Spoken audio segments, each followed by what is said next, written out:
Welcome back. I am John P. Today we're going to be talking about a whole number of watch topics, including have Rolex watches hit their price bottom? Have they hit the absolute lowest price that they are going to in this changing watch market? Should you wait on a wait list for watches? And a whole other slew of questions that you've asked me on both my Instagram, The Real John P, as well as my TikTok, The Real John P.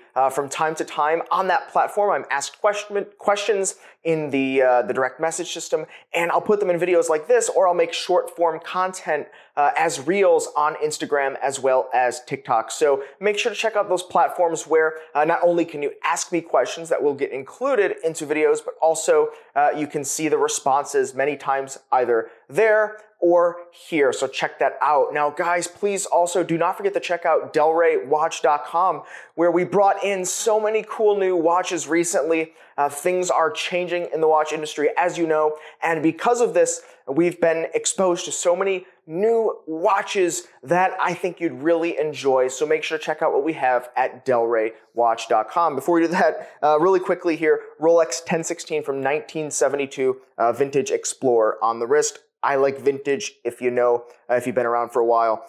Absolutely awesome watch. So let's run into the questions that you have asked me. The first question is, have the Rolex watches hit their absolute bottom in terms of pricing? This is a bit of a nuanced question because there are so many different models and so many different factors and variables at play here. But in terms of, if we took an average of the Rolex watches, I think there could be a little bit more wiggle room for them to fall, especially factoring in the Daytona, factoring in, some of the modern ceramic watches that really did skyrocket in pricing. Recently, I saw a very low price wholesale on a Batman. I don't even want to share with it because it's pretty low. I was scratching my head there because typically when you saw a price like that 6-7 months ago, a couple of years ago, you'd snap your fingers and you'd say, hey, we need to stock that. Now I'm like, well, why is it that low? And it's because prices have come down on these ultra high demand ceramic bezel watches, the Cermet, the Batman, the Batgirl. So the prices have come down, but I don't think we're going to be seeing, Datejusts at 50% off retail, or Oyster Perpetuals at 50% off retail, or even Daytonas for retail. I don't think that is realistic because people still are buying in the market today. There are still people with disposable income. This is international. This is global. Rolex isn't just an enthusiast thing. It's not a play thing. It's people buy these things for so many different reasons. And I think the world would truly have to be in absolute rubble and shambles for no one to want Rolex watches at or around retail price. So that's my take on it. But once again, I don't view these things as investments per se. So if you love the watch and you don't want to wait 2 years from now, will it matter in the long term of your life? I don't know. That's up for you to decide, but that's kind of the way that I view watches, a hobby, not an investment. I know a long-winded answer, but you have to when we start getting into the nuts and bolts of these have we hit the floor Rolex questions. Now, the next question is, what watch brands are killing it right now? Girard-Perregaux is doing a phenomenal job. I'll say it. If you watch the channel, you know I like what GP does. Not all throughout their history, but in the last 10 years, definitely. They came out with the Laureato once again in the larger size as well as a 38, but they discontinued it. And now recently, they just kind of re-unveiled the new 38 size of the Laureato, which is one of my favorite watches, hands down. When I owned this watch, I wore it all the time, but now they have a new colorway, which I'm so excited about, this copper dial. I think it's phenomenal execution, and I'm very glad to see the management buyout of GP take it away from Kering Group. I think they're going to have a lot more leniency on what they can do without having to fit that very strict, rigid structure of what the Kering Group, which owns Gucci and the like, really forced upon them. So I'm excited. Girard-Perregaux, I think you should look out for them. They do a phenomenal job. But if they don't in the future, don't hold me against it. I'm in no way associated with them. I just like what they do. The next question is, what watch should you wear if you don't want to be robbed? Well, I think the better response would be, avoid these brands or models if you don't want people to notice that you're wearing them. If you don't want people to know that you have a bank account on your wrist, maybe don't wear the flashy Rolex watches. If you do wear a Rolex watch, put it on a different type of strap. Stay away from the Richard Milles if that's the category you're playing in. Stay away from the Patek Philippe Aquanauts, the Nautiluses, things like that, the Audemars Piguet Royal Oak. These are recognizable. I mean, people come up to me all the time that I meet, they know I'm in the watch industry, they're not watch collectors, and they're like, hey, can I get a good deal on an AP? Well, not necessarily are they collectors, but now they know what the Royal Oaks are, and of course, people that are criminals are people too, right? And so if they do a little bit of research, they can target you out a little bit more sophisticated criminal, I guess, and so people know these things. The hot watches, I would stay away from them if that's what you're looking to do, but I'm not necessarily saying that you should, but that's the question being asked here. So the hot models obviously are the ones that are going to attract attention, including negative attention as well. Now, this is a very interesting question, is what watch would be the best for a college student? And it's interesting because it all depends on the budget. You step on, you walk onto a college campus and there are price points you can imagine for a number of different people and types and situations and graduate school and undergraduate, so many different ways we can look at this. But I will approach it as, hey, maybe they're looking for a more approachable, under the radar watch that's still good for collectors, something to scratch that itch and still kind of get the nod from people at different price points. This is going to be Nomos, and Nomos makes a watch pretty much for this called the Club Campus at the $1,200 roughly US dollar price point. You can get them even lower right now because of the way the market is. But this is going to be, a watch that is going to still feature everything that Nomos puts in the majority of their watches, holding back the Lambda and the Lux category, which is a little bit different in terms of price point and horology, really what they're offering in terms of horology. But I would go for something like a Nomos Club Campus, $1,200, great watch. You really can't do better, in my opinion. In-house movement, Nomos is on the up and up, still going to get the nods from collectors. So I would go Nomos. But if any of you out there have suggestions as well, leave it in the comments below, or the comments, if this is chopped up into a reel or something like that, leave it out there. Let them know, hey, what is your favorite watch that you think a college student would really love? I'd love to see it in the comments below. Now, the next question is, now this is kind of interesting as well, because this person says they've been on a Rolex wait list for a few years, and we know that Rolex wait lists are really not a standardized thing. This can be a post-it note in someone's back room of an AD, or this could be nothing, or this could be your friends with the cousin of the girl working at the Rolex store, or the guy working at the Rolex store, anything like that. The wait lists are really not too much of a thing. Some larger ADs might have a bit of an internal system, but if you've been waiting for years to get that call for the watch and you haven't gotten it yet, I would say go to the gray market, go somewhere else if you want the watch, because you're probably not going to get the call. Maybe pop in, say, hey, it's been some time, do you have one? Maybe you'll get the call in that way, because I have heard recently ADs have been getting the watches that people want in, short of the Daytona, but even the Daytona, I heard recently one guy walked in, no spend, 3 days later, called him back, boom, ceramic Daytona. It could happen. So if you really want the watch, go get it. I think if you're going to wear it every day, this is going to be a long-term thing for you. Do you really want to wait? Because we don't know 100% which way things can go. So go get the watch.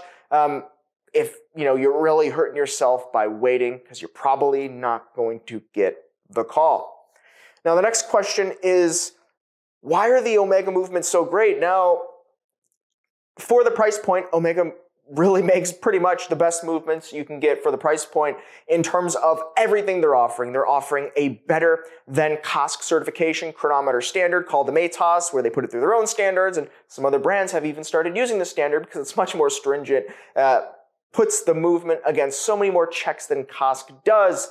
But also Omega is more than sufficiently finishing their movements, their coaxial movements that go even into the sports watches that don't need to be finished nice, because they're sporting watches made to be kind of roughed up, beat up, jump in the ocean, things like that, dragged on the bottom of the ocean floor and things like that, boating, fishing. A lot of the sports watches don't finish the movements. Omega does. And I really do appreciate that because I think collectors really do want that. And that's something obviously we're seeing by someone asking me this question. So, why does Omega do this? And the reality is they have to, or at least they had to get them to this place to where they are seen as a true competitor with Rolex. Rolex doesn't put, display case backs in their watches, right? Go buy a Sub. It doesn't have a display case back. Go buy a Seamaster. It does. And that's what they do to try to get a customer to buy an Omega watch instead of a Rolex. Is they focus a little bit more on the things that horology geeks want and a little bit less on what those that want a casual watch might focus on. And that's how they kind of, carve out a little bit of a chunk of the watch market for themselves. I think they're doing a phenomenal job. And that's why they've done it, because they needed to do something to get here. I think they're doing a great job. What do you think Omega watches and their movements? Comments below. The next question we'll answer here is they ask, is JLC, Jaeger-LeCoultre, the Polaris model better than the Rolex Submariner? These better than, less than, greater than, more than.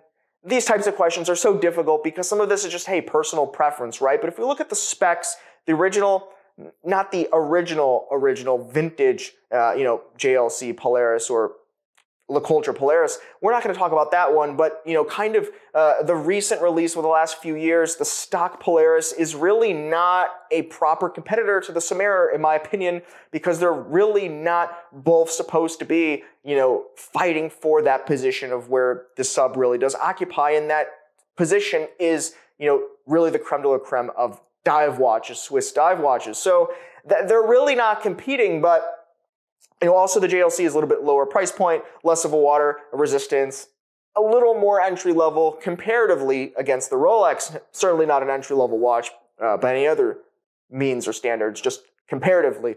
But JLC does have a new Polaris watch, the Polaris Mariner Date, that I think is phenomenal, about the same price as your standard Rolex Submariner Date. And I do think that it actually, based on the specs, does beat the Rolex Submariner.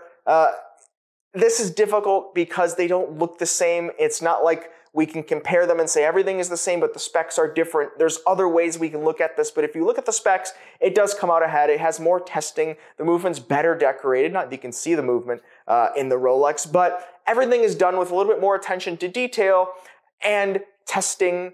And that's what JLC does. That's why it's called the watchmaker's watch brand after all, because watchmakers hold the highest standards because they make the watches. So it fits the bill, it fits the company kind of ethos, and it does come out ahead. But if you like Rolex, you like the way the Sub looks, then the Sub is better. So at the end of the day, it really comes down to what you like, what you're looking to wear.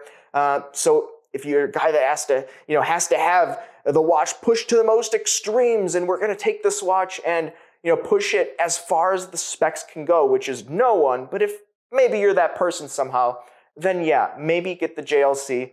But chances are you might just be the Submariner guy. Your choice. Let me know, comments below. And last question before I send you off to other social media where you can see the rest of the responses in the coming days, weeks, and months. But the last question here is, which microbrand should be purchased in order to retain value? Which watches are microbrands that are not going to lose? And right now it's tough because most watches are going to lose if you buy them at retail. It just is what it is. And that is something that has always existed. Most products that you buy in the existence of history are worth less if someone used them than if they were new. That's part of consumer goods. But if something is super hot, you can't get it, someone can ask a higher price and they'll pay it because they can't get it in a new condition. So that's how we are today. But there is less of a demand and less of this buzz around the speculation of microbrand watches. We saw brands like Ming, which make a really nice watch, very cool watch. And we have some of them at Delray Watch, which quite honestly, I don't think we're going to be selling anytime soon. We get very little traffic on those pages. And the prices on these Ming watches are so low, in some cases less than we paid for them. So I don't think that, just going off of that alone, and this is probably the hottest microbrand that's come out in the last few years, if not ever, and this is what we're seeing, I would probably advise against a microbrand if you want to talk value retention for some reason, in which case, best watch to buy for value retention is going to be a Rolex watch, a Rolex sports watch at retail price from an authorized dealer. But that takes us back to the question is, how do you get a Rolex watch at retail price? And it takes us into this circle. So long-winded answer, but microbrand watches are kind of there to have a lot of fun with, get better bang for buck, and support the creator and the people behind the microbrand, which is something you typically see with microbrands and you don't see from the big guys is, hey, there's a guy behind Ming watches that stands behind the products, gives you the best value he can for what he does, and if you want to support him, that's kind of how you look at it. That's the way microbrands work, and that's when I recommend microbrands. You'll love them, support them, wear them, put them in your collection, and enjoy them. Maybe don't invest. Could go up, could go down, but I would suggest that you actually like the watch. Guys, what do you think about all this? I'd love to see it here. Comments below. Please do not forget to thumbs up, like, and subscribe. I do appreciate it. Like I said, check the Instagram. You can see more responses to these questions, short form content. That's kind of where I've been focusing. That's where I'll go for more of these short questions. Thanks for tuning in, and we'll see you next time. You've been chatting with John P.